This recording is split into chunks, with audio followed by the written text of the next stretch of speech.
श्रीगुरुभ्यो नमः हरिः ॐ नमः सूर्यः पितामहो व्यासः वसिष्ठो त्रिपराशरः कश्यपो नारदो गार्ग्यः मरीचिर्मुनिरङ्गिराः लोमशः पौरुषश्चैव चवनो जमनो भृगुः शवनकोष्ठादशश्चेति ज्योतिष्शास्त्रप्रवर्तकाः नमो ಋಷಿಭ್ಯಃ ನಮೋ ಮಹದ್ಭ್ಯಃ.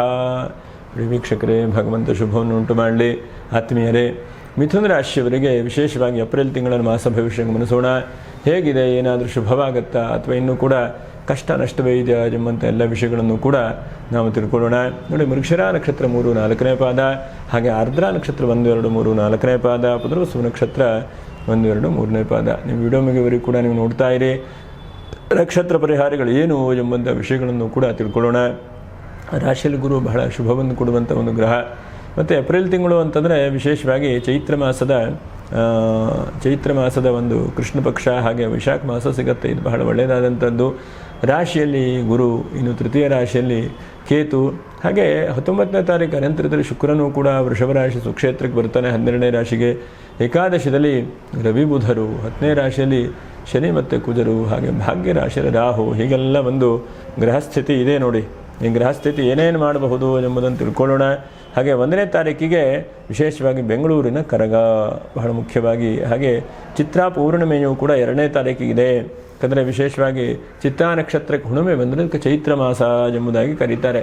ಹುಣ್ಣಿಮೆ ಯಾವ್ಯಾವ ನಕ್ಷತ್ರಕ್ಕೆ ಬರುತ್ತೆ ನೋಡಿ, ಅದು ಆ ಮಾಸವಾಗಿ ಪರಿಣಾಮ ಆಗ್ತದೆ.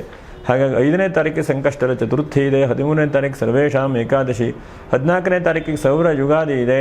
ಇನ್ನು 14ನೇ ತಾರೀಕು ಅದೇ ದಿವಸ ಮತ್ತೆ ಸಂಕ್ರಾಂತಿಯೂ ಕೂಡ ಇದೆ, ಮೇಷ ಸಂಕ್ರಾಂತಿ ಇದೆ. ಇನ್ನು ಅಕ್ಷತ್ರದಿಗೆ ಅಮಾವಾಸ್ಯೆ, 17ನೇ ತಾರೀಕು ಅಕ್ಷತ್ರದಿಗೆ ಅಮಾವಾಸ್ಯೆ ಇದೆ. 18ನೇ ತಾರೀಕಿಗೆ ಚಂದ್ರದರ್ಶನ, 19ನೇ ತಾರೀಕು ಪರಶುರಾಮ ಜಯಂತಿ, 20ನೇ ತಾರೀಕಿಗೆ ಅಕ್ಷತ್ರತೆಯ ಬಹಳ ಮುಖ್ಯವಾಗಿ ನೋಡಿ ಎಷ್ಟೊಂದು ಶುಭವಾದಂಥ ದಿವಸ. ಅಕ್ಷತ್ರತೆಗೆ ಸಿಗುವಂಥದ್ದು ಬಹಳ ವಿರಳ. ವರ್ಷಕ್ಕೆ ಅಕ್ಷತ್ರತೆಗೆ ಒಂದೇ ದಿವಸ ಬರುತ್ತೆ ವೈಶಾಖ ಮಾಸದಲ್ಲಿ.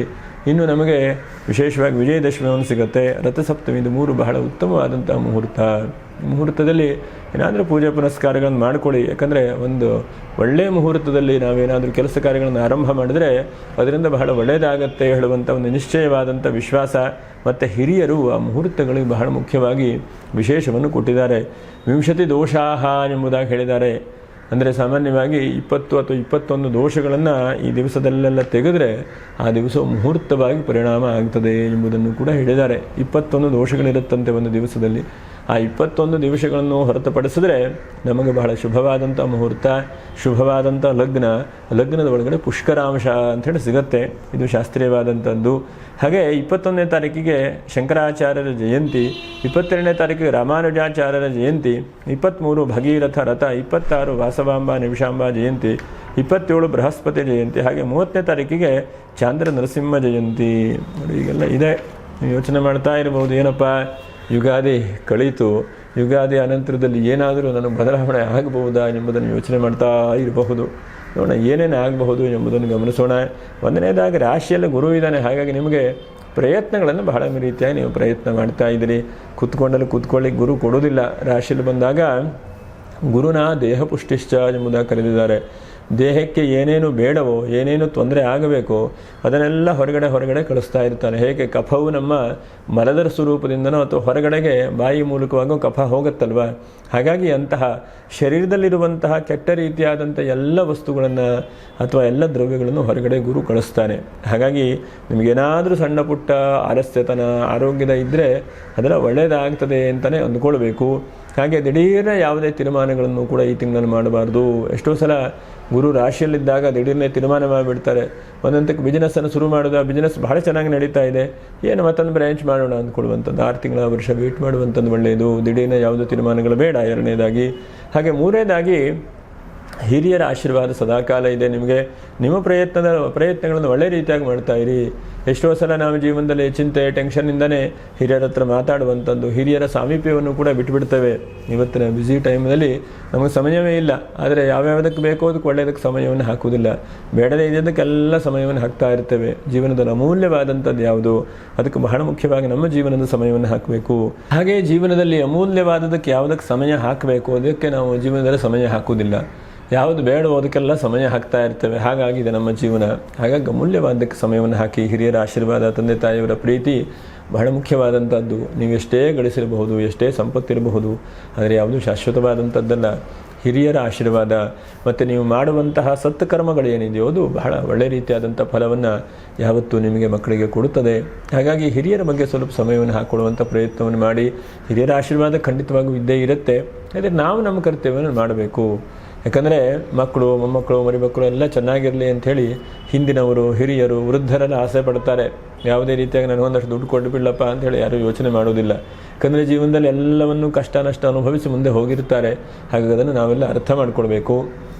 ಇನ್ನು ಬಹಳ ಮುಖ್ಯವಾಗಿ ಗಮನಿಸುವಂಥದ್ದು, ಶುಕ್ರನು 12ನೇ ರಾಶಿಗೆ 19ನೇ ತಾರೀಕು ಅನಂತರ ಬರ್ತಾನೆ. ಹಾಗೆ 19ನೇ ತಾರೀಕು ಒಳಗಡೆಗೆ ಅವನು ನಿಮಗೆ ಏಕಾದಶಿ ರಾಶಿಯಲ್ಲಿ ಇರ್ತಾನೆ. ಅಲ್ಲಿವರೆಗೂ ಕೂಡ ಉದ್ಯೋಗದಲ್ಲಿ ಸ್ವಲ್ಪ ಪ್ರಯತ್ನ ಮಾಡುವಂಥದ್ದು, ಅಥವಾ ಹೊರದೇಶಕ್ಕೆಲ್ಲೋ ಒಂದು ಕಡೆ ಹೋಗಬೇಕು ಅಂದರೆ ಹೊರದೇಶಕ್ಕೆ ಕೆಲಸ ಕಾರ್ಯಗಳಿಗೆ ಜಾಸ್ತಿ ಪ್ರಯತ್ನವನ್ನು ಮಾಡುವಂಥದ್ದು, ಉದ್ಯೋಗದಲ್ಲಿ ಸ್ಥಿರವಾಗಲಿ ಗಟ್ಟಿಯಾಗಲಿ ಅಂತೇಳಿ ಹಿಡಿದಿಟ್ಕೊಳ್ಬೇಕು. ಎಷ್ಟೋ ಸಲ ಏನಾಗಿದೆ, ಮಿಥುನ ರಾಶಿಗೆ ದಶಮದ ಶನಿ ಮತ್ತು ಕುಜರಿದ್ದಾರೆ. ಹಾಗಾಗಿ ಉದ್ಯೋಗದಲ್ಲಿ ಸ್ಥಿರವಾದಂಥದ್ದು ಆಗ್ತಾ ಇದ್ದಂಗೆ ಅನ್ನಿಸ್ತದೆ. ಆದರೆ ಅಷ್ಟೇ ದಿವಸಕ್ಕೆ ಅದು ತಪ್ಪು ಹೋಗಿಬಿಡುತ್ತೆ. 3 ತಿಂಗಳು 6 ತಿಂಗಳಾಯಿತು, ಚೆನ್ನಾಗಿ ಉದ್ಯೋಗ ಇದೆ ಅಂತಂದರೆ ಆ ಉದ್ಯೋಗ ಅಲ್ಲಿ ನಿಂತು ಹೋಗಿಬಿಡುತ್ತೆ. ಹೀಗೆ ಜೀವನದಲ್ಲಿ ಅನೇಕ ನಷ್ಟಗಳು ಬರ್ತಾ ಇರುತ್ತೆ. ಹಾಗಾಗಿ ಬಹಳ ಮುಖ್ಯವಾಗಿ ಉದ್ಯೋಗದ ಬಗ್ಗೆ ಜಾಸ್ತಿ ಗಮನ ಕೊಡಿ. ಆದಷ್ಟು 19ನೇ ತಾರೀಕು ಒಳಗಡೆಗೆ ಪ್ರಯತ್ನ ಮಾಡಿ. ಉದ್ಯೋಗಕ್ಕೆ ಏನಾದರೂ ಅಪ್ಲಿಕೇಶನ್ ಹಾಕ್ಲಿಕ್ಕೋ ಅಥವಾ ನೀವು ಹೋಗಿ ಸೇರಿಕೊಳ್ಳಿಕ್ಕೋ ಅಥವಾ ಏನೋ ಒಂದು ಒಳ್ಳೆಯ ಕೆಲಸ ಮಾಡಲಿಕ್ಕೆ 19ನೇ ತಾರೀಕು ಒಳಗಡೆ ಪ್ರಯತ್ನ ಮಾಡಿ. ಹಾಗೆ 4ನೇದಾಗಿ ಬಹಳ ಮುಖ್ಯವಾಗಿ ನೋಡಿ, ರಾಷ್ಟ್ರಾಧಿಪತಿ ಆದಂಥವನು ರವಿ ಜೊತೆಗಿದ್ದಾನೆ. ಗೌರ್ಮೆಂಟಿನ ವ್ಯವಸ್ಥೆ ಏನೋ ಅನುಕೂಲ ಆಗುವಂಥದ್ದು, ಅಥವಾ ಗೌರ್ಮೆಂಟಲ್ಲಿ ಏನೋ ಒಂದು ಭಿನ್ನಾಭಿಪ್ರಾಯಗಳು, ರಾಜಕೀಯ ವ್ಯಕ್ತಿಗಳಿಗೆ ಏನಾದರೂ ಸಮಸ್ಯೆಗಳಿದ್ದರೆ ಅದನ್ನು ಸರಿಯಾಗುವಂಥದ್ದು, ಅದರ ಜೊತೆಗೆ ದೇಶದಲ್ಲಿ ರಾಜ್ಯದಲ್ಲಿರುವಂಥ ಅನೇಕ ಸಮಸ್ಯೆಗಳು ಈ ರಾಶಿಯವರು ಬಗೆಹರಿಸುವಂತಹ ಪ್ರಯತ್ನಗಳಾಗುತ್ತೆ. ಎಷ್ಟೋ ಸಲ ಈ ರಾಶಿಯವರಿಗೆ ಬಗೆಹರಿಸಲಿಕ್ಕೆ ಆಗೋದಿಲ್ಲ. ಕೆಲವೊಂದಷ್ಟು ಕಗ್ಗಂಟುಗಳಿರುತ್ತೆ, ನಿಮ್ಮ ಮನಸ್ಥಿತಿಯೇ ಸರಿ ಹೋಗೋದಿಲ್ಲ. ಆದರೆ ಈ ತಿಂಗಳಲ್ಲಿ ರವಿ ಬುಧರು ಏಕಾದಶದಲ್ಲಿದ್ದಾರೆ. ಹಾಗಾಗಿ ಏನೋ ಒಂದು ನಿಮ್ಮ ಮನಸ್ಸಿಗೆ ಬುದ್ಧಿಗೆ ಬಂದು ಅದರಿಂದ ಒಳ್ಳೆ ರೀತಿಯಾದಂಥ ತೀರ್ಮಾನ ಕೊಡ್ತೀರಿ. ಆ ತೀರ್ಮಾನ ಸದ್ಯಕ್ಕೆ ಕಹಿಯಾಗಿರಬಹುದು, ಆದರೆ ಜೀವನದಲ್ಲಿ ಸಿಹಿಯಾದಂಥ ತೀರ್ಮಾನಗಳು ಕೂಡ ಆಗುತ್ತೆ.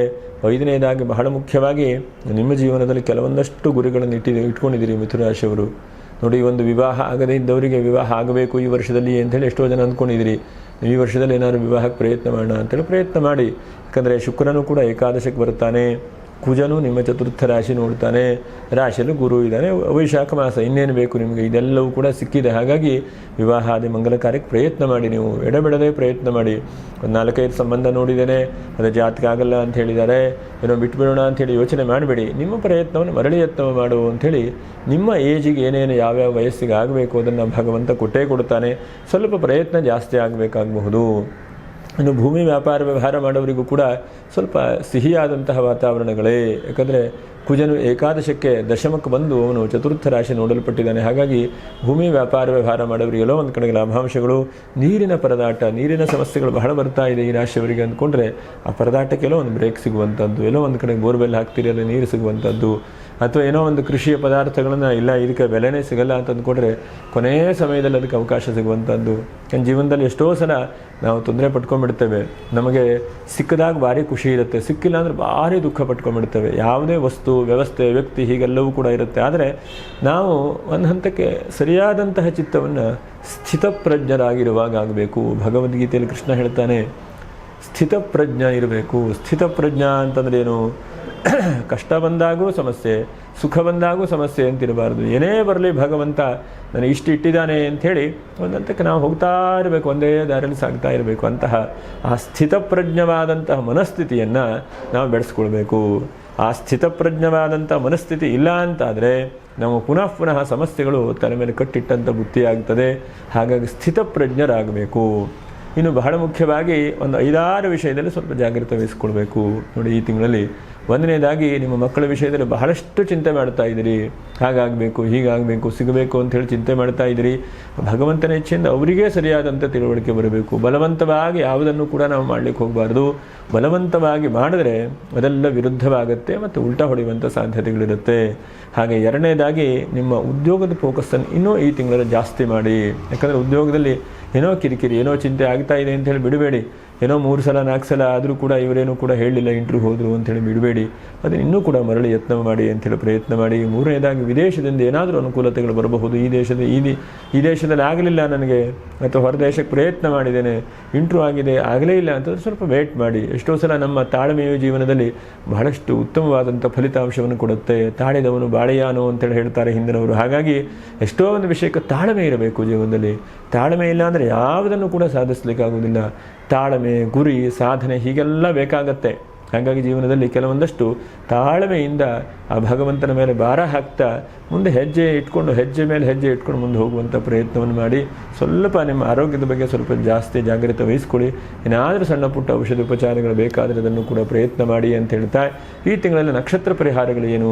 ಒಂದನೇದಾಗಿ ನೋಡಿ, ಮೃಗಶಿರ ನಕ್ಷತ್ರ 3, 4ನೇ ಪಾದ.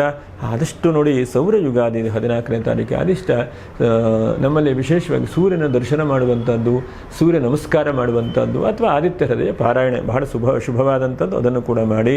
ಇನ್ನು ಆರ್ದ್ರಾ ನಕ್ಷತ್ರ ಗುರುನಾಮಸ್ಮರಣೆ ಮಾಡಿ. ನಿಮ್ಮ ಗುರುಗಳೇ ನಿಮಗೆ ಅನುಗ್ರಹ ಮಾಡ್ತಾರೆ. ಗುರುಚರಿತ್ರೆ ಪಾರಾಯಣೆ, ಗುರುಗಳ ಆರಾಧನೆ ಮಾಡಿ.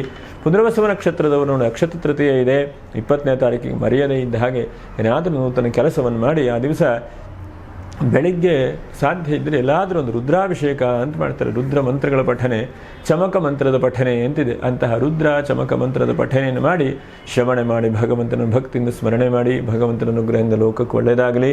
ಯಾರು ಸಬ್ಸ್ಕ್ರೈಬ್ ಮಾಡಿಲ್ಲೋ ಅಂತವರು ಸಬ್ಸ್ಕ್ರೈಬ್ ಮಾಡಿ. ಮತ್ತು ಮುಂದಿನ ವಿಡಿಯೋದಲ್ಲಿ ಭೇಟಿ ಮಾಡೋಣ. ನಮಸ್ಕಾರ. ಲೋಕ ಸಮಸ್ತ ಸುಖನೋ ಭವಂತು. ನಮಸ್ಕಾರ.